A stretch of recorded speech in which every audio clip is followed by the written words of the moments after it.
Un saludo, chicos, muchas gracias por participar en esta lectura conjunta, por reservar el tiempo para estar en la reunión.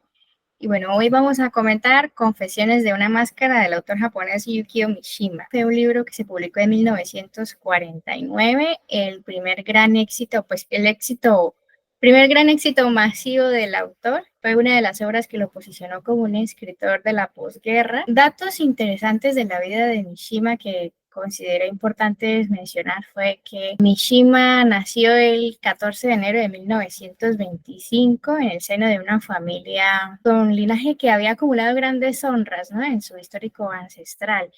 La familia del padre, los Hiraoka, es decir, el abuelo paterno, eran burócratas que habían cobrado gran relevancia a mediados del siglo XIX, cuando fue la apertura del Japón, pues una especie de cargo como gobernador en la frontera colonial norte, encargándose pues de los asuntos comerciales y políticos, principalmente que tenían que ver con este intercambio con el extranjero. La familia de la abuela paterna, los Nagai, eran el padre de la abuela, o sea, bisabuelo de Yukio Mishima, era un samurái, que en esa época ser samurái pues, era un título nobiliario, y además él, el bisabuelo de Yukio Mishima, servía a uno de los cargos militares más importantes de la corte imperial. La abuela paterna de Mishima creció en este círculo aristócrata, ¿no? De hecho, ella pasó 5 años viviendo en la corte imperial y sirviendo como aprendiz en el palacio imperial. ¿Por qué es importante esto? Porque fue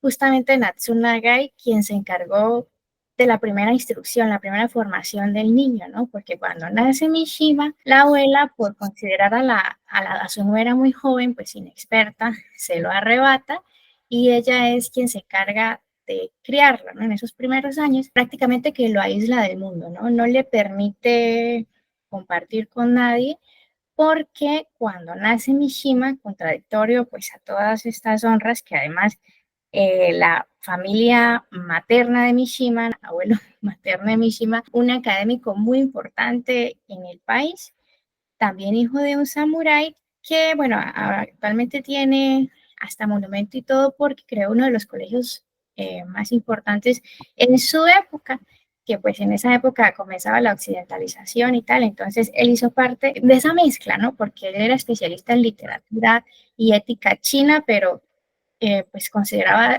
importante incluir esos avances occidentales en la educación, y era literato, ¿no? Era de literatura, así que la madre de Mishima creció en ese ambiente. ¿Por qué esto es importante? Porque la madre de Mishima fue la primera persona en descubrir el talento del niño, ¿no?, para escribir, y de hecho ella fue quien lo alentaba a escondidas de su esposo, del padre de Mishima, porque para el padre de Mishima escribir era una costumbre afeminada, ¿no? Podía esto ser posible para un chico, y él esperaba que, igual que él, Mishima se graduara como abogado de la Universidad de Tokio y fuera funcionario público, ¿no?, que era la costumbre en su familia. Entonces, casi que a escondidas de su suegra, que casi que no le permitía acercarse a su propio hijo, y de su esposo, que no aceptaba esta costumbre de escribir, la madre lo alentaba, ¿no? Fue su primera crítica literaria, y en algunos poemas Mishima lo menciona, ¿no? Menciona a su madre y decía que fue prácticamente como su primera novia, porque pues era un amor que a escondidas, ¿no? Amor de madre e hijo, pero tenía que ser a escondidas de su abuela, de su padre, y la afinidad que ellos tenían también debía ser oculta, ¿no? Porque él no podía escribir. Finalmente, cuando el chico va a comenzar la universidad, hacen un acuerdo con el padre, que el padre le permite escribir, pero solo en la noche, a cambio de que él estudie derecho como él quería, ¿no? Como el padre quería. Y así Yukio comienza a escribir solo en la noche. Y Yukio Mishima es un seudónimo de nombre real, que es Ay, es que está difícil. El apellido es Hiraoka. Kimitake Hiraoka. Kimitake Hiraoka, sí, Kimitake Hiraoka. Y es graciosa la forma en que nació el seudónimo, porque el chico es descubierto por un editor cuando tiene 16 años. Y es gracias a un poema que él hace sobre el espíritu tradicional perdido del Japón y tal. Entonces, como el escritor lo quiere publicar, Yukio Mishima siente miedo que su padre le descubra, ¿no? Entonces, el editor dice, no, vamos a hacer una cosa, vamos a cambiarte el nombre. Y Yukio porque el chico era muy pálido y Yukio significa nieve, y Mishima porque así se llamaba la estación que quedaba donde quedaba la editorial, pues el periódico donde se iba a publicar. Entonces quedó así, Yukio Mishima. No fue una elección propia del autor, fue una medida desesperada que el editor escogió para el chico. Ese editor también fue importante para Mishima porque él pues, tenía una costumbre, pues un culto a la costumbre samurái antigua y tal, y de hecho él, que fue el primer mentor de Mishima, muere en la Segunda Guerra Mundial tras asesinar a parte de los comandantes de su regimiento por criticar al emperador después de haber aceptado la derrota, ¿no? Y luego se suicida. Y esto marca a Mishima, ¿no? Entre otras cosas. Mishima era pues una persona con un convencimiento muy fuerte sobre las tradiciones, la identidad del Japón, la importancia de rescatar la grandeza de la familia imperial, este amor hacia la familia imperial y a la divinidad de la familia imperial,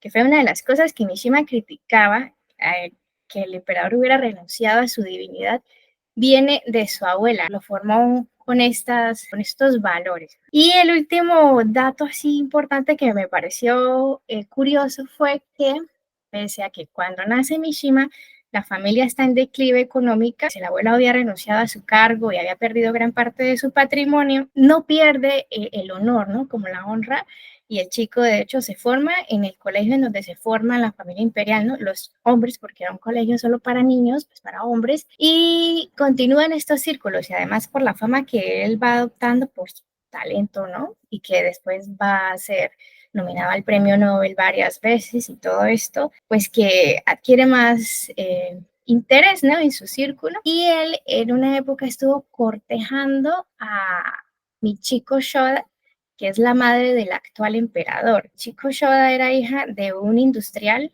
muy adinerado, no pertenecía a la aristocracia, pero pues que la familia era muy adinerada y ella estudiaba literatura, así que los conocidos en común pensaron que sería una buena candidata para casarse con Mishima. Y los presentaron y él comenzó a cortejarla y parecía, todo indicaba, todo esto son, pues, es información que sale de testimonios ya muchísimos años después, ¿no? Pero los conocidos afirmaban que parecía que ellos se iban a casar. Y de hecho, Mishima indirectamente le hace una propuesta de matrimonio, pero la chica que estaba entusiasmada con Mishima después dice, pierde el interés porque Mishima le asegura que su futura esposa tiene que ser comprensiva y no puede tomarle mucho tiempo porque él necesita escribir y estaba dedicado ya en esa época al culturismo, ¿no? A ser fuerte. Michiko Shoda queda desencantada y posteriormente conoce al príncipe y se casa y se convierte en princesa. Justamente se casan el día del cumpleaños de Mishima, el 14 de enero de 1959, y después de esto Mishima comienza abiertamente a criticar a la familia imperial a través de sus obras y de artículos periodísticos, y más adelante él va a conformar, pues esto no se debe, claro, a Michiko, él ya tenía una inclinación política muy fuerte, va a conformar la Fuerza Armada para en 1970 perpetrar finalmente un golpe de Estado que resultó fallido, ¿no? La intención principal era derrocar la Constitución de 1947, ¿no? Él quería eliminar la influencia extranjera en el país. Entonces, bueno, una vida que muy intensa, ¿no? Y pues al final, Mishima se casa así y tiene 2 hijos. Esa es más o menos el resumen de la vida de Mishima. Me pareció interesante porque vemos que comparte similitudes con el protagonista de Confesiones de una Máscara, que es una semi-autobiografía que acaba justamente a los 24 años. El libro, la edad del personaje acaba a los 24 años, edad que tenía Mishima cuando publicó Confesiones de una Máscara. Así por encima, fue un personaje pues intenso, ¿no? Tenía influencia política internacional, varios gobiernos lo invitaron a sus países, bueno, todo esto se nota en sus obras, en la vida que tuvo y de hecho hace unos años hubo una controversia jurídica porque uno de sus supuestos amantes publicó una correspondencia mutua y los hijos lo demandaron y ganaron la demanda, ¿no? Por derechos de autor de estas cartas, bueno, que todavía es noticia. Entonces, ahora sí, abro el debate para que comencemos a comentar ¿cuáles fueron los puntos más importantes que ustedes hallaron en el libro? Es que no me quiero ir de ñoño. Roberto primero, Roberto primero. A mí sí se me hizo un tanto interesante la obra. Sí tenía entendido que era parte de, bueno, semi-biográfica de la vida del propio autor, pero el tema al final, y no quiero ahorita decirlo de lleno, pero el final no se me hizo correcto. No, a mí no me espanta este tipo de situaciones de temas homosexuales, pero no me agrada que haya un cambio en la toma de decisiones, ¿no? Que si tú te asumes de una manera, involucres a un tercero para tratar de proteger tu mundo, ¿no? Entonces, creo que el descubrimiento que tiene este chico es muy interesante porque hablando con psicólogos, yo me he enterado que al menos 3 de cada 4 personas durante su adolescencia tienen una experiencia de este tipo, con la que él pasó. Él fue descubriéndose, él fue tal vez no teniendo un contacto como tal, pero fue descubriendo esta sexualidad que a lo mejor pues la tenía dormida, fue latente, pero con el trato que le daba la familia, pues tuvo que esconderlo, ¿no? Entonces, a mí se me hizo algo difícil porque creo que nadie debe de sufrir esa situación. Las diversas culturas lo manejan de formas distintas. Desconozco cómo lo sea en Japón. Ojalá y nos lo puedas comentar un poco, Stephanie, porque pues al menos en la cultura latina, pues era mal visto durante mucho tiempo. Hoy todavía es un poco tolerado, un poco permitido, pero no por ello deja de ser satanizado, ¿no? Sin embargo, caray, el trato que le daba la madre, la abuela, ¿no? La abuela que obviamente trataba de protegerlo, esa protección, o el propio padre, como lo dices, ¿no? En la biografía de Yukio, pues tratar de no estar, ¿cómo decirlo? No tratarlo como su propio hijo, ¿no? Presionarlo. Entonces, yo creo que al menos para mí es algo de lo que destaca demasiado en el libro. Más adelante ya hablaré de la relación con Sonoko, pero yo creo que eso es la de entrada, ¿no? Lo que te puede brindar el personaje, el libro y reitero, la propia vida del autor, ¿no? A mí me llamó la atención el libro también por lo que dices, ¿no? Me recuerdas que es pues revelador ver tanta introspección, ¿no? A veces tú leyendo algunas obras de formación, como la de este caso, ¿no? Piensas, bueno, yo también tuve esa experiencia, no específicamente del autodescubrimiento de su identidad de género, sino respecto a la familia, ¿no? También sentí presión, también tuve estos cuestionamientos, claro, en una sociedad de una época diferentes, pero pues es interesante, ¿no? Que todos pasamos por un proceso semejante.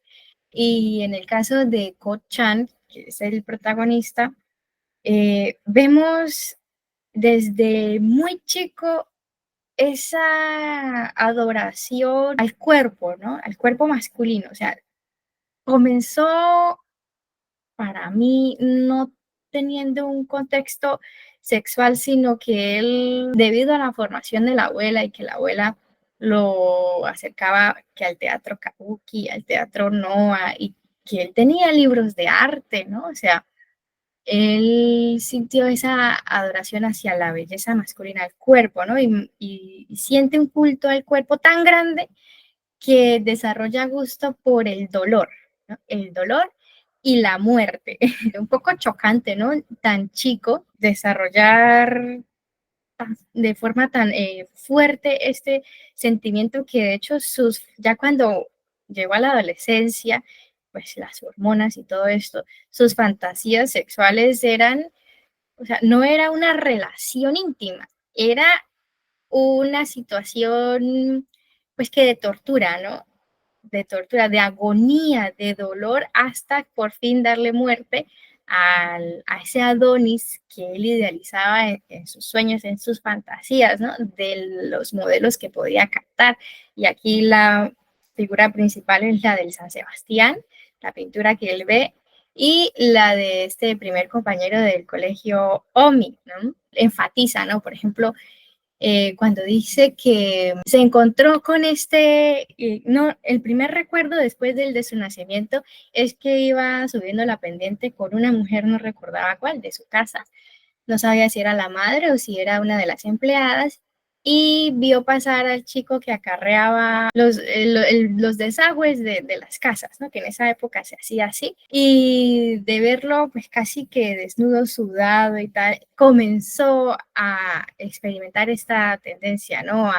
A adorar el cuerpo masculino. Y después, cuando las tropas marchaban, decía que él se acercaba a ellos, a los soldados, solamente para oler el sudor. Vamos pensando exactamente cómo se desarrolla el gusto en el caso de Cochan. ¿Es algo físico? ¿Es algo que tiende al arte? ¿O es algo hormonal? O sea, que es algo muy animalesco, ¿no? Que el olor del sudor, ¿no? Entonces, es interesante cómo se va mezclando todos estos elementos, y el chico pasa toda la juventud que no se halla, ¿no? No sabe exactamente qué es lo que sucede, ¿no? Y en muchas ocasiones él siente que esas fantasías y esas inclinaciones no son realmente él, ¿no? Y por esto trata de obligarse a ir a una normalidad, ¿no? Y ve en Sonoko una oportunidad, pero lo que siente por Sonoko es nuevamente como una adoración a la belleza y a la ternura, ¿no? Porque él dice, yo nunca he idealizado a Sonoko, nunca he pensado en cómo ella luciría desnuda, y cuando la besa es como si besara a una hermana, pero siente que la quiere. O sea, es complicado, ¿no? Es complicado porque él siente una especie de complicidad con Sonoko, pero no es una complicidad romántica, ¿no? Pero es lo que se espera, ¿no? Y después se sorprende que ella se casa. Pensaba que él lo iba a esperar toda la vida a que él se decidiera. A ver, lo que pasa es que yo ya había tenido contacto con Mishima en mi época de universidad, pero más por gusto, ¿no? Porque no es mi área. Entonces, pues yo me obligaba, porque me gustaba mucho esa figura de la muerte que se autoimpuso, la muerte romántica. Claramente, yo siempre discrepo de Roberto cuando nos encontramos. Es que, pues es que siempre dice, no, no me gusta el final, pero que es una novela. ¿Sí? Y la otra, es entendible que uno discrepe con la moral de que usted no debe utilizar las personas como medios, ¿no? Sino solo como fines. Pero es que es un adolescente, y uno la adolescente la embarra. Y hay que tener algunos aspectos, digamos, sin contexto histórico japonés. Japón en la modernidad es un país muy conservador, a tal punto que la homosexualidad es mal vista, a tal punto que lo que tú decías, agarrándome lo que decías Stephanie, perdón, con las cartas que se revelaron hace pocos años, hay biografías de Mishima que aseguraban que él era heterosexual, que sus novelas son ficciones. Estamos hablando de Confesiones de una máscara, El color prohibido, aparte del pabellón de oro. Y cuando se revela esto, pues deja por debajo la figura, porque la cosa con Mishima es que cuando muere la figura histórica, él, pues se eleva a pesar de sus ideas, no sé, de derecha, no me gusta decir fascistas, lo elevan a figura casi mítica. Mire, fue el último hombre que públicamente ejecutó el seppuku, etcétera, pero no podía ser homosexual a viva voz, porque es un representante de la cultura samurái de Japón. Entonces ahorita hay tantas polémicas, que hay un juego Assassin's Creed donde un samurái negro, y pues los japoneses siempre tiran por la pureza y la rectitud. Pero resulta que ¿por qué pegó tanto este primer libro de Mishima? Bueno, segundo libro que él publica, pero porque es tan interesante a nivel de la homosexualidad. Es el tema principal. Y es porque la apertura de Japón, que fue por el 850 más o menos, que la figura principal es el Comodoro Perry, de Estados Unidos, comienza a integrarse y a adoptarse, a succionar, a beber, a mamar de lo que es la cultura occidental. Y entonces tenemos unos primeros escritores, ustedes leyeron ya Kokoro, de Soseki, que también me leo casi todos los que están en español de este hombre, pero también prestados porque son libros carísimos, eso es de impedimento y demás. Y es que hay una nostalgia por el Japón anterior. ¿Por qué? Por ejemplo, hablamos de la homosexualidad. Era normal que hubiera relaciones sexuales o con casi un efebo entre el samurái y su aprendiz. Otro tipo de prácticas menos aceptables ahorita, que es con niños, ¿no? Pero la homosexualidad sería diferente. Entonces, lo que entendemos ahora de la represión, estoy hablando netamente del adulto joven que tiene cierta edad ya para entender su sexualidad y sus gustos, viene netamente de Occidente. Entonces, parte de esa crianza de la abuela, que fue supremamente traumática, una sobreprotección absurda, es que él quiere no solamente volver al imperio, al gran emperador de Japón, tal vez ni siquiera un shogunato, y es el hecho de que la homosexualidad era mucho más vivible, ¿no? Hace poco salió una noticia del juego God of War, no sé si lo han escuchado. Sale un hombre así, Kratos, calvo, una marca acá que mata dioses. Y los creadores dijeron, hey, el personaje es musculoso, mata, guau, es sangriento, es bisexual. No, ¿cómo es posible? Hombre, es un personaje griego.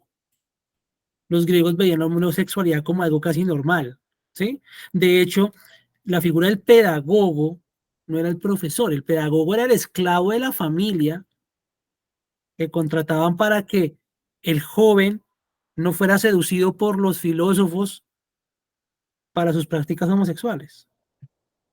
Pero cuando ya era un adolescente que seguía al filósofo, era normal. Un gimnasio era una cantidad de hombres desnudos haciendo ejercicio, no se aceptaban mujeres. Y la teoría filosófica decía que el amor más puro es entre hombres. Entonces, retrotrayéndonos en este libro, en su momento y aún hoy, es muy importante porque una figura literaria, porque nosotros no tenemos ni el 50% en español de lo que escribió Mishima. Tenemos novelas, cuentos, obras de teatro, guiones, él también actúa creo que en 2 películas, y hay toda una evolución acá. Entonces, es mi tercera vez que leo este libro, mi segunda relectura, y encuentro mucho más de lo que yo pues alcancé a entender hace unos años, y es esa estética porque la homosexualidad de él no solamente es un gusto por el cuerpo, sino por el cuerpo corrupto, por lo no estético. Entonces, claro, dentro de mis notas está, vamos, el primer capítulo siempre es como, bueno, todos esos eventos de su infancia y cómo se van conectando. Entonces tenemos la familia en decadencia económica, la caída de la escalera, la abuela sobreprotectora, eh, la debilidad física, ¿no? Porque tiene su autointoxicación. El recuerdo del porteador con excrementos. Es una cosa bellísima porque cuando uno habla de estética masculina, sí, del hombre musculoso, que él ya lo veía más, pero eso del hombre que trabajaba con excrementos y que parezca algo interesante a un niño, no es el ideal. Pero ya había algo de ese gusto y esa atracción por lo burdo, por lo falta de delicadeza, por lo que representa una fuerza eh, que no necesita, ¿sí? Como, ¿cómo lo expreso? Por la brusquedad, por lo que es aislable. Eh, y el recuerdo de la ilustración del caballero, ¿no? Que resulta ser Juana de Arco. Y es interesante porque si bien él como que no puede creer que esa imagen de ese gran caballero sea una mujer, ya hay una anticipación del deseo de la muerte, pero una muerte bella y heroica. Entonces yo no imagino aparte de los griegos una muerte heroica como la japonesa, ¿sí? Bueno, tal vez los vikingos en otro sentido, pero acá es todo un ritual. Lo interesante acá es cómo se ve esa evolución en esos primeros años en que ve la muerte como algo voluptuoso y ya la adolescencia entra la cobardía y me parece totalmente coherente. Estamos hablando de un joven de menos de 20 años en medio de la guerra, Segunda Guerra Mundial, a la última parte del libro, estamos hablando de cayó una bomba atómica y en cualquier momento, todos los días tenemos que estar preparados para morirnos. Y ya no él se ejecutaría su muerte, sino a manos de otros. Es el adolescente que no puede rebelarse, que la masturbación desde pequeño la ve mal, ¿no? Porque supone que una de sus enfermedades era por onanismo o masturbación que alcanzó a ver. Entonces ya la masturbación en mi cuerpo está mal hacerlo, o está mal hacerlo a partir de las motivaciones que la sociedad me dice que está mal. Entonces, si o sea, el título dice Confesiones de la Máscara, es esa máscara en donde desde pequeño comprendió que el no sentir atracción sexual o física por una mujer está mal. Y eso debe ser terrible, ¿sí? Pero yo no me imagino, en mi caso, a mí me gustan las mujeres, pero que me digan, no, es que te tienen que gustar los hombres, porque está mal, el amor puro es entre yo, pero es que yo amo a mi esposa, o no sé, amo a una mujer, me excita el cuerpo femenino. Pasa lo mismo al contrario, él nació en un espacio donde le van a decir que la excitación sexual, la pasión y demás están mal vistas si viene de otro hombre y tiene que corregirlo. Y esa exploración que él hace, creo que muy pocas personas las hacen, incluso siendo incluso homosexuales, heterosexuales, que es, bueno, ¿qué es la pasión? ¿Qué es el amor? Esto que siento, si es amor o no lo es. Es un tipo de apego, ¿sí? Y qué feo que mi primer beso sea con, que no sienta nada. Bueno, que al menos sea con otro hombre, lo que sea, como él quiera, pero no siento nada. Y está mal no sentir nada, o sea, yo soy el que está mal. Entonces esa presión ahí es interesante y que está jodidamente bien escrita, ¿sí? Porque ese es el problema de la novela, la literatura LGTBI contemporánea, que se centra mucho en lo sexual, casi a lo pornográfico y no lo erótico, porque he tenido dos experiencias con dos libros que no son buenísimos y yo no, no son buenos. Pero acá está manejado desde la reflexión, desde el lenguaje, desde una persona culturizada que trata de profundizar en relaciones de emocional y corporal, ¿sí? Y son cosas que normalmente uno no piensa. Eh, para completar y como pues un montón de cosas y notas que saco para estos libros siempre, es que por en el grupo nombré el libro de El Sol y el Acero, que es la primera autobiografía como tal de él, pero que es complementaria a este. Es un libro pequeño, 80, 100 páginas, tal vez, 120 por mucho, depende.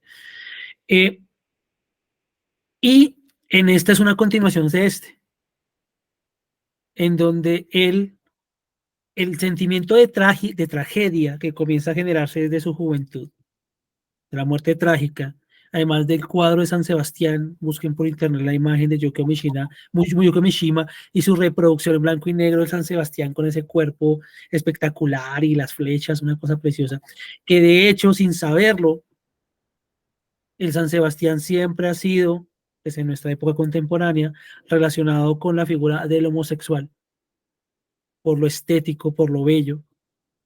Eh, sí siento que ese otro libro complementa este porque ya deja de ser el Mishima joven que depende de ella, es el hombre profesional que es capaz de conocer otros mundos. Entonces Mishima es un hombre pequeño de unos 60 y algo, no alcanza los unos 70, que viaja a Estados Unidos y se cuenta que su cuerpo está en decadencia, que él ama cuerpos bellos pero no tiene un cuerpo bello y comienza a forjar su cuerpo desde una perspectiva nietzscheana. Las primeras 6, 10 páginas son difíciles de entender el concepto de trágico que él tiene ahí y comienza a ejercitar su cuerpo. Y se ven esas fotos del Mishima con la espada, los pectorales tensionados, porque evoluciona y ve que no solamente hay que admirar el cuerpo de otro, sino el cuerpo propio. Entonces, a mí el libro me parece espectacular desde la perspectiva, uno, histórica, del Japón con el que se enfrentó y aún se enfrenta, porque los movimientos así son mal vistos aún en Oriente. Oriente lejano, ¿no? Yo hablo solamente de lo que se ve Corea, China y Japón.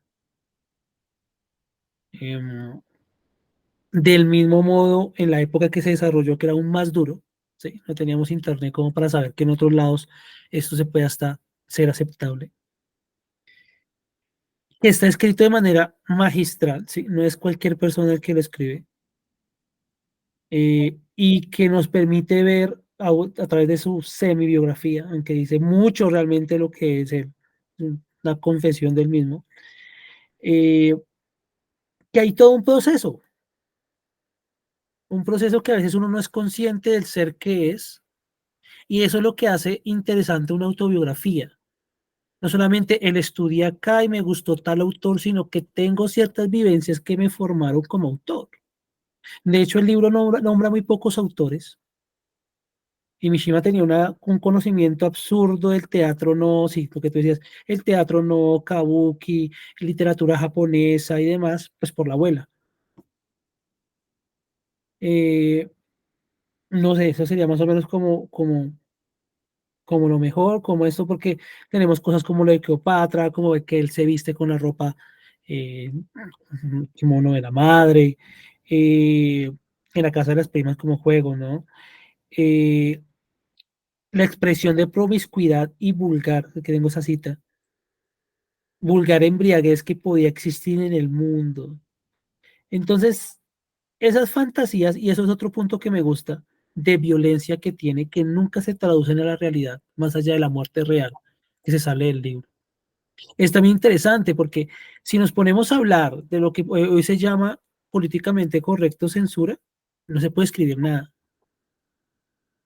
A ojos de los no lectores. Incluso hay lectores puristas. Y para mí, como profesor de español y filosofía, la literatura nos hace libres. ¿Tienes pensamientos acerca que la gente va a censurar? Plásmalos en un libro. No le hagas el mal a nadie. Más allá tal vez de tu propio cuerpo, ya verás tú. Pero la literatura nos debe hacer libres. Y en este caso, si se dan cuenta, la asociación que hace de sexualidad, violencia, muerte, suicidio, es supremamente censurable ahora. Y por eso me parece un libro muy interesante a rescatar, tomándolo con pinzas, ¿no? También. Y ya.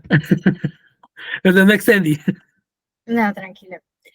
Sí, sabes, él pasó por etapas, ¿no? Porque en principio sintió atracción, como lo decías, hacia lo burdo, ¿no? Y de hecho en una parte del libro él dice que sabía que esas esperanzas que él tenía de poder aproximarse eran nulas porque a él le atraía como aquello que era contrario al conocimiento, ¿no? Y el conocimiento era su vida, entonces sabía que no podía empalmar, o sea, él decía que le atraían estos hombres que, bueno, en una parte dice sí, que desempeñaban oficios trágicos, ¿no? Él entendía como trágico el porteador que decimos, también esos cargos de asistente de maquinaria en los trenes, bueno, que los oficios trágicos, pero después ya en una adolescencia avanzada reconoce que el cuerpo así del hombre muy musculoso,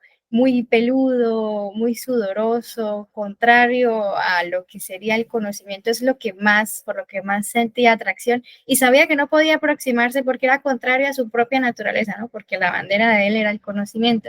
Entonces se limitaba a una exaltación contemplativa y tal. Y también con el compañero Omi rescata lo de las figuras griegas, ¿no? Él pensaba en Omi como una figura griega porque decía que sus pómulos y sus músculos y todo esto, pues que le recordaba a esas estatuas en yeso. Vemos varias facetas por las que él pasa. Sí fue una época complicada para el autodescubrimiento de la identidad sexual porque pues es que Japón era un Japón diferente antes de la Segunda Guerra y después. O sea, después de la Segunda Guerra, de haber sido derrotados, de reconocer la derrota, de que el emperador perdió pues parte de su naturaleza divina, ¿no?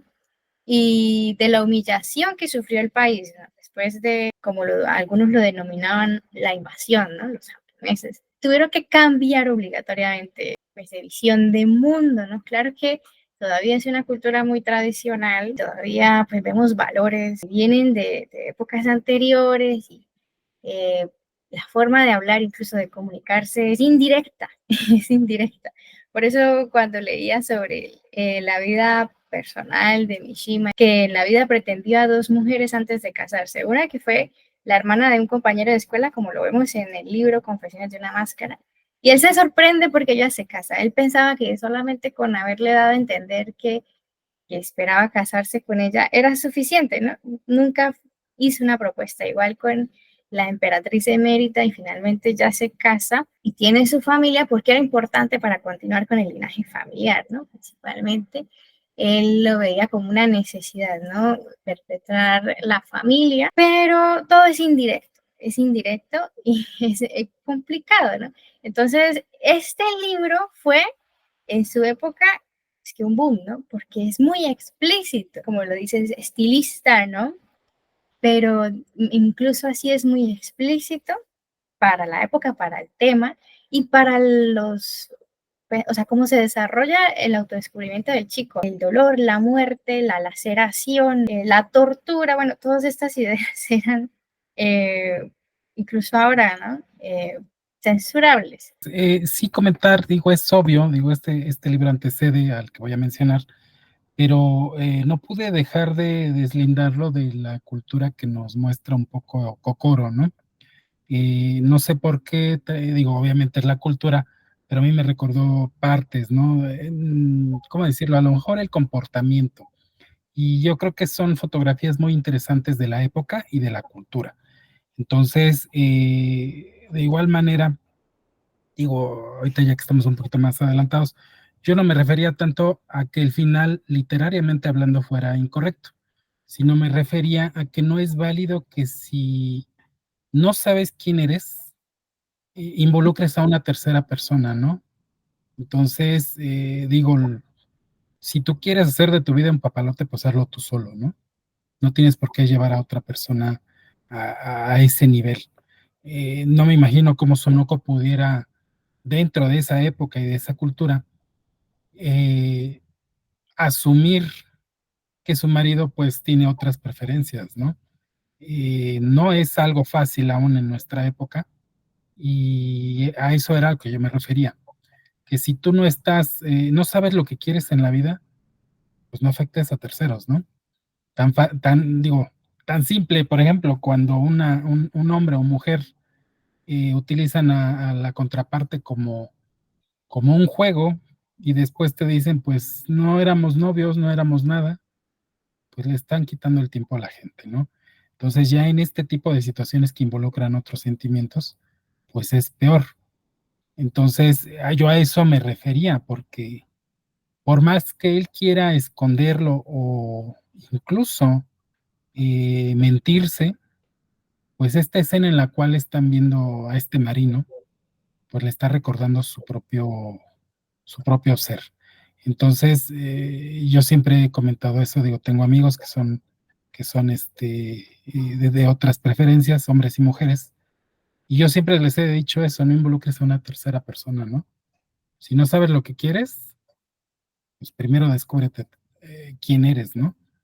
Yo no satanizo eso, sino simple y llanamente, pues asúmete con lo que eres, ¿no? Ya después ves cómo lo afrontas y te apoyamos, pero pues no se vale, ¿no? Entonces, digo, reitero, esta obra a mí me agradó por la parte artística, como lo comentabas. Digo, descubrir, obviamente, que asocie esta sexualidad con Guido Reni.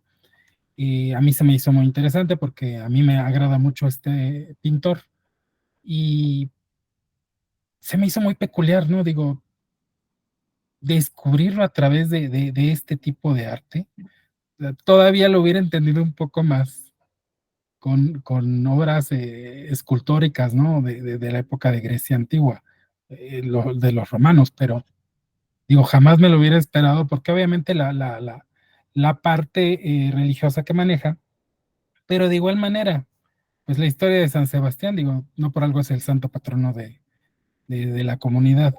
Entonces, yo creo que también ahí No sé si quiso hacer un guiño a esa situación el autor, o solamente fue efectivamente una anécdota real que él quiso compartirnos, ¿no? Sí, como lo dijo Jason, y que ahora lo rescatas, o sea, no sé, es como un gusto mm, muy particular por toda la cultura que él tenía, ¿no? El personaje, y también porque habían pues pocas cosas a su alcance. No tenía referencias, o sea, no tenía en qué reflejarse y sentía esta atracción con esos primeros recuerdos que ya comentamos y encuentra la pintura, ¿no? O sea, fue como fue un momento de iluminación.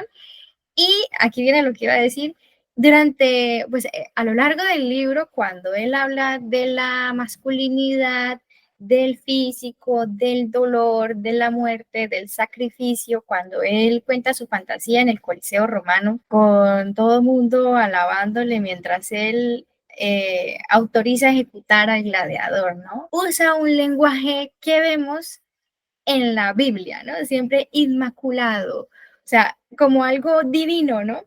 Siempre en ese lenguaje religioso, siempre maneja este tipo de palabras, ¿no?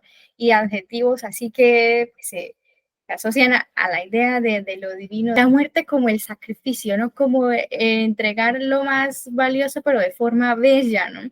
Y es que estas pinturas, sí, recordé la palabra que se usaban cuando me lo explicaron por allá en el colegio, están en éxtasis, ¿no? El éxtasis de la muerte. Entonces es un éxtasis que claro, la imagen, pues si tú la analizas, ¿no? Físicamente, la expresión facial, ¿no? Sacándolo del contexto religioso, también podría ser un éxtasis sexual, ¿no? Entonces puede ser por eso que pues no había pues todas las cosas que vemos ahora, ¿no? Ni había una sobreexplotación de la sexualización en la pornografía y todo, eh, que él encuentra eso como una forma de reflejar como lo que él siente, ¿no? Como hacia lo que se siente atraído, ¿no? En el éxtasis de la muerte, en estas pinturas santas, ¿no? Entonces, claro que para otra cultura, pues es escandaloso, ¿no? Pero él, específicamente, la cultura japonesa, no tiene esto, no tiene esta connotación, pues no tiene este respeto, ¿no? Porque la pintura, así todo lo religioso se aborda como arte, ¿no? No tiene nada que ver con la conciencia que nosotros, como por haber crecido en un país muy religioso, muy cristiano católico, tenemos. También me parece escandaloso y cuando relata cómo fue su primera masturbación, yo me quedé, ¡ah! No puede ser, ¿qué dice esto en el libro? Entonces, pero él tenía solamente miedo a ser descubierto, ¿no? Ese era o sea, hay también, pues no sé si sea específicamente la intención del autor, pero descubrí una especie de liberación de conciencia respecto a la connotación religiosa que, por ejemplo, tendría en mi país, en mi época, con el chico, ¿no? Porque el chico no sentía miedo de que estaba haciendo algo incorrecto porque era un pecado, sino a ser descubierto, ¿no? Que estaba sintiendo un gusto por algo que no era y por algo que era bizarro, ¿no? Que solamente sentía, esto es extraño, yo no soy normal, ¿sí? Me pareció interesante, ¿no? Esos análisis de diferentes culturas y que vemos este miedo, ¿no? Reflejado en muchos momentos, ¿no? Cuando se viste, como lo dijiste, con el kimono de la mamá, le entró una euforia, pero fue una euforia tanto que no, en ese momento él todavía no había recibido el primer cuestionamiento porque fue justo cuando se vistió que estaba siendo juzgado por su madre, ¿no? Pero él sentía euforia, ¿no? Desde chico, sin saber exactamente qué era, ¿no? No podemos decir que lo femenino porque ese tipo de cosas se ven en el teatro kabuki, ¿no? Pero por haber usado prendas femeninas, pues la familia lo censura, juzga, pues qué mal, ¿no? Es que es complejo, ¿no? Complejo y me parece interesante, por eso analizo un poco la vida del autor, porque muchas de la base, pues de las cosas que después del autor hizo en su vida y tal, podemos ver la base, ¿no? La semilla en Confesiones de una máscara, ¿no? Una especie de explicación. Así que quiero leer la obra que dices, Jason. Sí, ya te digo, creo que se llama El color prohibido. El color prohibido. Sí, es que yo lo compré en portugués y se llama As cores prohibidas, porque colores en portugués es las. Entonces, por eso me confundo. Lo quiero leer y vi sí que tiene muchas obras, tiene cuentos y obras de teatro, muchísimas. Imagino cómo fue, ¿no? El enfoque teatral de Shima. Yo solamente una vez fui a ver una obra de teatro kabuki, tardó casi 4 horas, ¿no? Qué cosa tan, o sea, diferente, claro, pero que te marca, ¿no? Te marca, pero ya la tercera ya estaba casi que me desmayaba. Sí, no. A ver, ya me toca irme, pero sí, el choque cultural a veces no existe cuando uno está a la distancia, ¿no? No lee sobre Japón. Pero para mí, por ejemplo, ver teatro no, teatro kabuki y geishas en una actuación de geishas fue de las cosas más incomprensibles la primera vez que lo topé, ¿no? En el teatro no, los papeles de mujeres le hacen hombres, porque según ese principio la mejor forma de actuar como una mujer es un hombre que la observa, pero no aplica para la mujer, ¿no? Es súper machista esa parte, dentro de nuestros términos, ¿no? Dentro de nuestros términos, pero pues es su cultura. Y si no sabes japonés o alguien que te guíe sobre, por ejemplo, la actuación de una geisha, súper complejo porque los movimientos lentos, son bailes ritualizados, la simbología de los movimientos, es una cosa complejísima para uno, porque es otro mundo. Entonces, sí, claro, yo te entiendo, ni siquiera, ya uno después, ya la segunda hora ya está cansado tratando de entender más allá de lo cómico, cuando ejemplo es teatro no, Sí, y sí. porque las máscaras son pequeñitas, ¿sí? O sea, es una cosa interesantísima, pero cuesta un montón. No, y en un momento salió uno de los estelares y pues claro que me di cuenta que era diferente y todo. Y mi esposo se me acerca y me dice, ese es uno de los más importantes. Y yo, claro, después Como, llegué a bueno,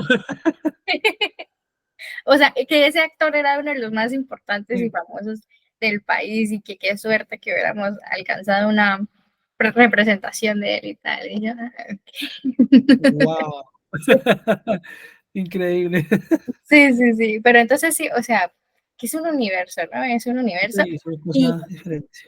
sí, y también concuerdo con lo que dice Roberto, pues bueno, es que nosotros lo vemos con los ojos actuales, ¿no? De que eso, bueno, tú enfócate qué es lo que quieres y decide, pero es que bueno, en esa época era muy difícil y que otra cultura, ¿no? Como lo digo. Eso que dicen de tienes que aprender a leer el ambiente, eso es Uf, el cosa vacío. tan horrible.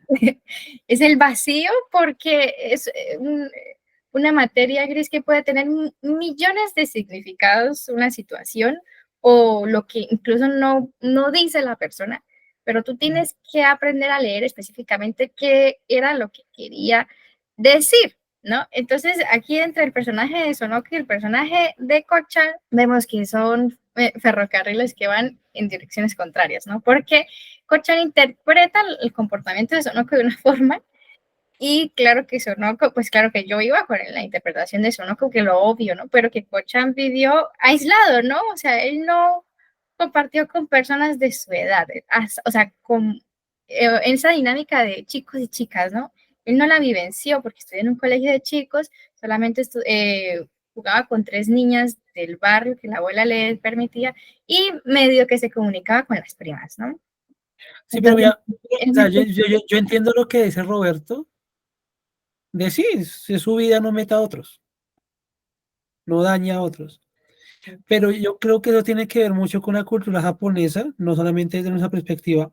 Hay una película muy bonita japonesa, se llama 3 centímetros por segundo, creo que se llama, es de animación, y habla como simplemente la separación de dos personas, de un hombre y una mujer. Y me recordó mucho porque pasa lo mismo. Tratan como que sí, como que no, el otro la jala, ella jala, y luego comienzan a separarse, sí, sufren diferente como hombre y mujer, y al final es la historia de una separación. Y eso es muy raro de nosotros, porque nosotros siempre tenemos un final feliz, un final cerrado que me diga todas las aristas, y los japoneses no. Hay un escritor, no sé si es Kawabata, que tiene una serie de cuentos y son estresantes para un occidental.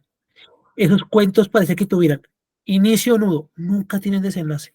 Y de hecho yo también Y- quedé conforme con el desenlace del libro, de Confesiones de una máscara, no porque quería otra cosa, sino porque, o sea, que me dejó, bueno, ¿y qué va a pasar? O sea, no, simplemente tú te das cuenta y a veces pasa eso en estas obras y hasta en animes, o sea, serios y películas serias, simplemente acaba. sí, Incluso es insatisfactorio. Los siete samuráis, miren la película, es súper insatisfactorio eso. y sí, para concluir, bueno, que me parece una obra muy buena, es la segunda vez que la leo, la primera vez sí que ahora releyéndola me di cuenta que no le cogí ni el 50%, pero ya pues como que entiendo un poco más. Sí entiendo que, bueno, que esto que dicen cada persona es un universo y más en una cultura que no está acostumbrada a ser clara, ¿no? Pues en los términos que nosotros usamos sea claro, dígame qué quiere decir o no, ok, pues que es muy difícil a veces sintonizar por la misma, que todavía hay muchas cosas del Japón tradicional. Claro, por ejemplo, en la vida de Mishima, cuando él dio este golpe de estado muy político y tal, llegó 20 años tarde. O sea, si lo hubiera hecho en la década del 50, hasta quizá hubiese tenido éxito, pero es que ya en el 70, 20 años después, que era otra generación.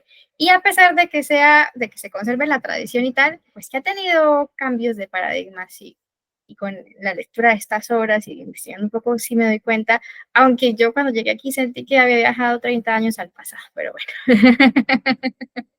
Entonces es eso, ¿no? Vamos a continuar con Kafka en la orilla en julio y agosto, que es un libro larguito. Sí, depende de la edición, pueden ser 500 páginas, tal vez más o menos. Sí, sí, ahí ya lo compartí y ya los que se quieren ir pueden comenzar a leerlo. Entonces, muchas gracias, chicos, por participar. Ya Vale, los dejo para igualmente. que descansen. Uy, ojalá. Hoy no, tú no Pero puedes descansar, que tienes una chiquita allá en la casa. tengo mi bebé. Bueno, Roberto, Estefanía, muchísimas gracias. Nos estamos viendo. Gracias a ustedes. Bye. Bueno, chao, Roberto. Chao. Gracias. Bye. Hasta luego.